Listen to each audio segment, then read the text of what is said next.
अब सवाल ये नहीं है कि संविधान खतरे में है कि नहीं है, अब हालात ये है कि इंसान बचेगा कि नहीं बचेगा। आप कोई बात कहते सड़क पे जिंदा रहेंगे कि नहीं रहेंगे, इसकी गारंटी आज कोई सरकार, कोई पुलिस, कोई सिस्टम, कोई कोर्ट लेने की हालत में नहीं है। छोटे छोटे बच्चे सर जो अपना नाम तुतला कर बताते हैं, उनको भी पता है कि मुसलमान को मार देंगे तो हमको स्वर्ग मिलेगा। हम जिस एजुकेशन सिस्टम पर यकीन करके बैठे हुए हैं कि वहां संविधान की बात होगी, वहां कत्लेआम की बात हो रही है। टीचर्स करप्ट हो चुके हैं कि ये जो करप्ट मीडिया है और ये जो पूरा करप्ट सिस्टम बन गया है, उसका असर कितनी दूर तक होता है। आज यहां पर आपकी हमारी बात में किसी का कोई इंटरेस्ट नहीं है सर।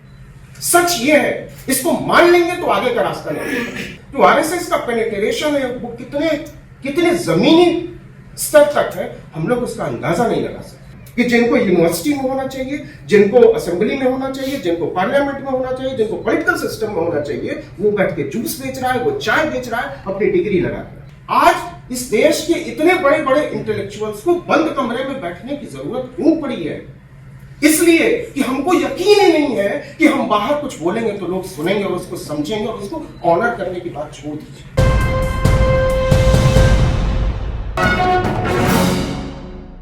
कि संविधान सारे धर्मों को आजादी देगा और अब हम यहां पहुंच गए हैं कि सारे धर्म और धर्मगुरु मिलकर संविधान को बचा लें। तो ये जो कंट्राडिक्शन आया है वो बड़े कमाल की चीज है। मैं इंतजार कर रहा था कि बहुत सारे लोग नाराज हो गए कि आप धर्म में राजनीति को क्यों ला रहे हैं। अरे साहब, दलाई लामा अभी भी एक निर्वाचित सरकार के प्रधानमंत्री हैं, अभी भी एक संत, एक मुख्यमंत्री की कुर्सी पर बैठा हुआ है। तो हम शर्माना नहीं चाहिए हमको किसी बात कहने में। अगर ठीक है, लेकिन थे वो आए, निर्वाचित सरकार आज भी एग्जिस्ट कर रही है। मतलब ये घालमेल हुआ है।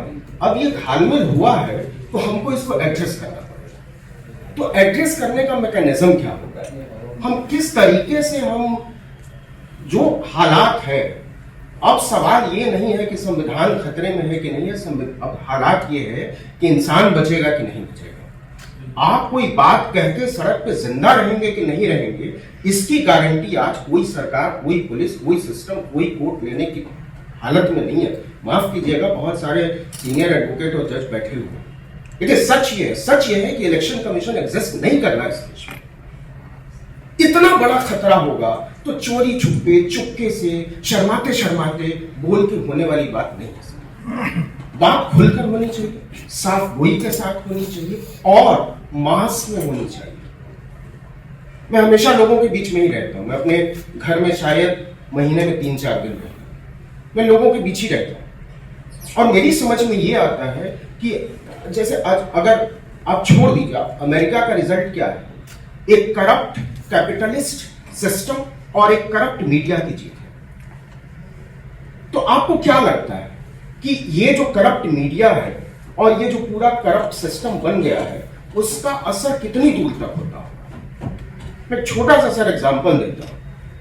बहुत सारे लोगों को खराब लग सकता है, मुझे माफ कर दीजिएगा, मेरी उम्र सोच, लेकिन इस देश के हर घर में, मैं जब से पैदा हुआ हूं, मेरे पिता जब से पैदा हुए, मेरे दादा जब से पैदा हुए, एक सत्यनारायण की कथा सुनाई जाती है कि एक राजा था और वो प्रसाद नहीं खाया और वो मर गया और उसका कारोबार डूब गया, सब कुछ हो गया। सर, एक 3 पन्ने की सत्यनारायण की कथा ने हमको सदियों से डरा रखा है। लगता है कि हमारे साथ हो जाएगा।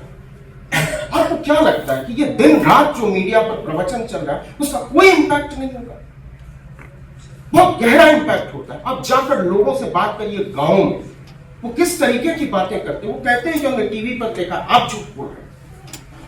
नटशेल में जो मैं बात कहना चाहता हूं और बहुत साफगोई से कहना चाहता हूं, वो ये कहना चाहता हूं कि एक इंडिपेंडेंट मीडिया की सख्त जरूरत है। आपको जो सोशल मीडिया, आप लोग सोशल मीडिया कहते हैं और मेन स्ट्रीम मीडिया कहते हैं, मैं सोशल मीडिया और एंटी सोशल मीडिया कहता हूं। तो जब तक किसी भी सिस्टम के, मैं इंतजार कर रहा था कि बहुत सारे सम्मानित धर्मगुरु बैठे हुए, कहीं सब जगह से यही बात आई कि हम मंचों पर जाएंगे और हम कहेंगे कि हमारे धर्म में क्या अच्छा है या उनके धर्म में क्या अच्छा है। वहां से ऊपर उठना पड़ेगा संविधानवादी संतों की जरूरत है, और ये बात करनी पड़ेगी कि जो संत या जिस धर्म के गुरु संविधान में यकीन नहीं करते हैं, उनको उनका धर्म एक्सेप्ट नहीं करेगा। संतों की एक्सेप्टेबिलिटी पर बात करनी होगी। हमने संतों को और धर्म गुरुओं को इतनी ज्यादा वैलिडिटी दे दी है कि वो डिफाइन करने लगे हैं कि ये देश चलेगा कैसे। वो डिफाइन करने लगे हैं कि नेशनैलिटी क्या है, वो डिफाइन करने लगे हैं कि आपका राष्ट्रवाद क्या है और आप देशभक्ति क्या है। इतनी हिम्मत कहां से आती है? और जो आयरॉनिकल है सर, आयरॉनिकल ये है कि वो सब कुछ डेमोक्रेसी को बचाने के नाम पर कर रहे हैं, वो कॉन्स्टिट्यूशन को बचाने के नाम पर कर रहे हैं। ये इतना खतरनाक है, वो सब कुछ कॉन्स्टिट्यूशनल वैलिडिटी के साथ कर रहे हैं। ऐसा नहीं है वो धर्म के नाम पर कर रहे हैं, ऐसा नहीं है कि वो मठ में बैठकर कर रहे हैं, नहीं, वो हाउस में कर रहे हैं।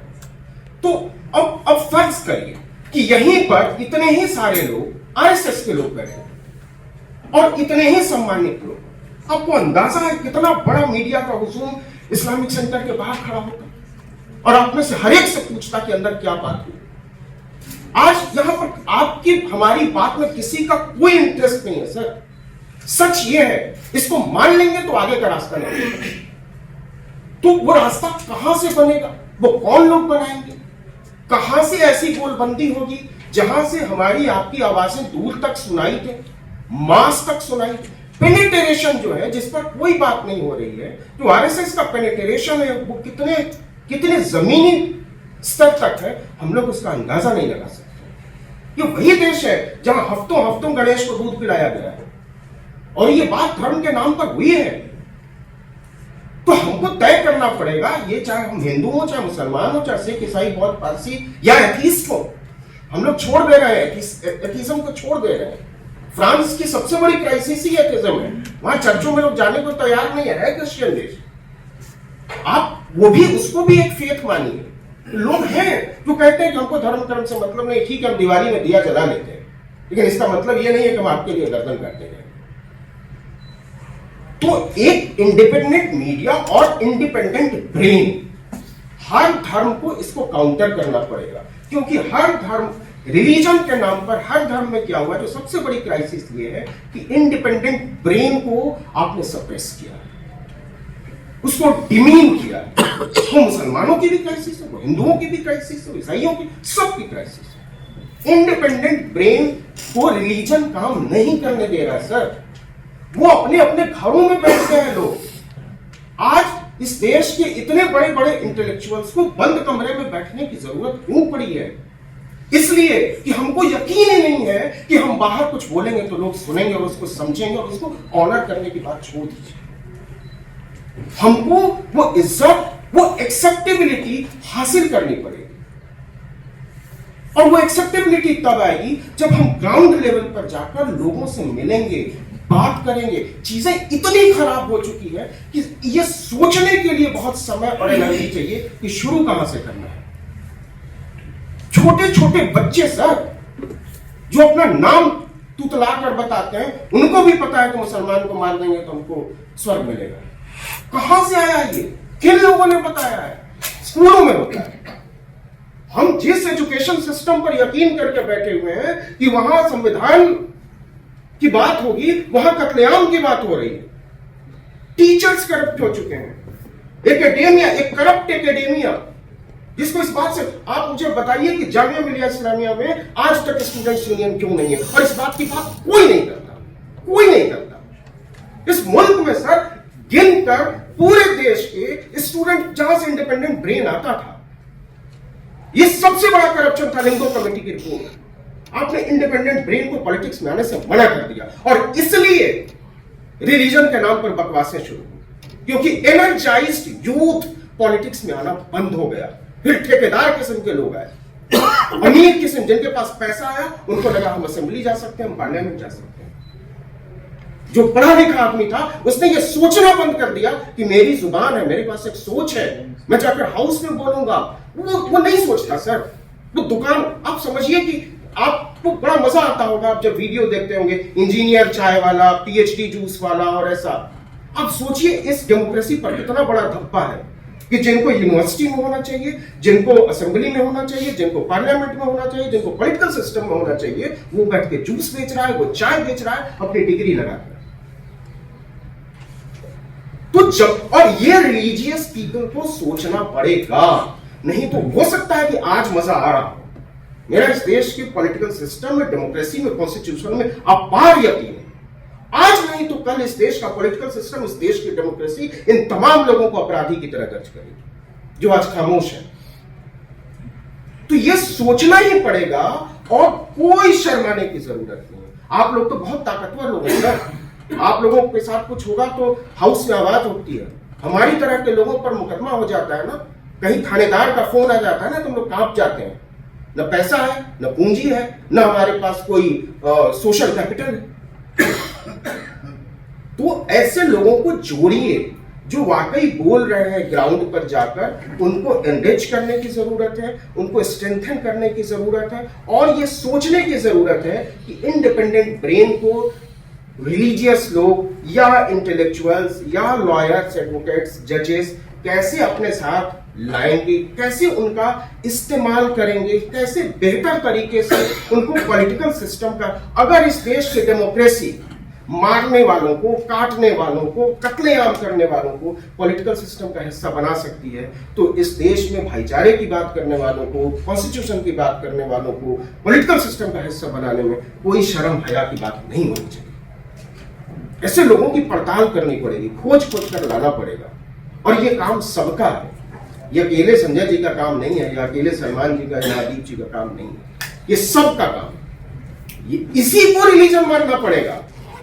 रिलीजन कोई हवा में एग्जिस्ट करने वाली चीज, इसी को धर्म बनाना पड़ेगा कि हम अपने कॉन्स्टिट्यूशन को बचाने को ही अपना धर्म मानते हैं। हमारे लिए उसके अलावा कोई किताब नहीं। दुनिया में सारी किताबों के बिना काम चल सकता है, भारत में कॉन्स्टिट्यूशन के बिना काम नहीं चल सकता। तो जो थोड़ा बहुत बचा हुआ है वो कॉन्स्टिट्यूशन की वजह से बचा हुआ है, और मेरा एकदम यकीन करिए कि अभी जो थोड़ी बहुत शर्मिंदगी है ना, वो साल 2 साल में खत्म हो जाएगी, 5 साल में खत्म हो जाएगी। उसके लिए अपने आप को तैयार कीजिए। तब क्या होगा, आज तो तब भी शर्मिंदा होकर कहते हैं क्या इनका जो स्टेटमेंट है उससे हमारी पार्टी का लेना देना नहीं है। कल डंके की चोट पर कहेंगे हम, हमारी पार्टी का लेना देना है, और वो उसको अपनी पार्टी के कॉन्स्टिट्यूशन में शामिल करेंगे। तब क्या करेंगे? इसलिए बहुत जरूरी है कि इस तरीके के मजमों को लोगों के बीच ले जाया जाए, यूथ को जोड़ा जाए, लड़कियों को जोड़ा जाए, और उनको मजबूती दी जाए।